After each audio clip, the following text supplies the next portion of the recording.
Daw University near Kanyakumari, the best emerging university in South India. NEET மறுதேர்வு ஒட்டி தற்காலிகமாக முடக்கப்பட்டிருந்தது இந்த டெலிகிராம் செயலி. இப்போ மறுபடியும் இதை பயன்பாட்டுக்கு கொண்டு வந்திருக்காங்க. டெலிகிராம் செயலி மறுபடியும் செயல்பட தொடங்கியிருக்கு. நீட் மறுதேர்வுக்காக டெலிகிராம் செயலிக்கு விதிக்கப்பட்ட தடை நீக்கப்பட்டிருக்கிறது. வழக்கம் போல டெலிகிராம் செயலி இந்தியாவில் இயங்கும் அப்படிங்கிற ஒரு முக்கிய செய்தியை பார்க்கிறோம். கூடுதல் தகவல்களோட செய்தியாளர் வெங்கடேசனும் இணைஞ்சிருக்காரு. வெங்கடேசன், இதற்கிடையில் அந்த வழக்கு அப்படிங்கிறது கூட நடந்துட்டு இருந்ததுல இப்ப மறுபடியும் இந்த தடையை நீக்கி இருக்காங்க. இந்த விவகாரம் பத்தி சொல்லுங்க.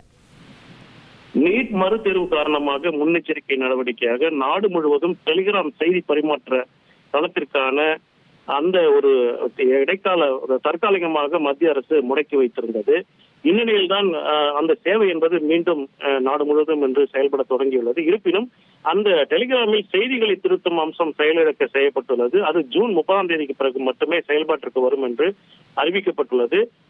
இதனிடையே இது தொடர்பாக டெலிகிராம் தாக்கல் செய்த மனுவை விசாரித்த டெல்லி உயர்நீதிமன்றம் இதுபோன்ற நெருக்கடி காலங்களில் செயலிகளை முடக்கி வைக்க மத்திய அரசுக்கு தொழில்நுட்ப சட்டத்தின்படி, தகவல் தொழில்நுட்ப சட்டத்திற்கு படி அதிகாரம் உள்ளது என்றும், அந்த இடைக்காலமாக முடக்கி வைத்தது சரி என்று டெல்லி உயர்நீதிமன்றம் தெரிவித்திருந்த நிலையில் இந்த மறுதேர்வு நேற்று நடந்து முடிந்த நிலையில் இந்த செயலி என்பது மீண்டும் செயல்பட தொடங்கியுள்ளது குறிப்பிடத்தக்கது.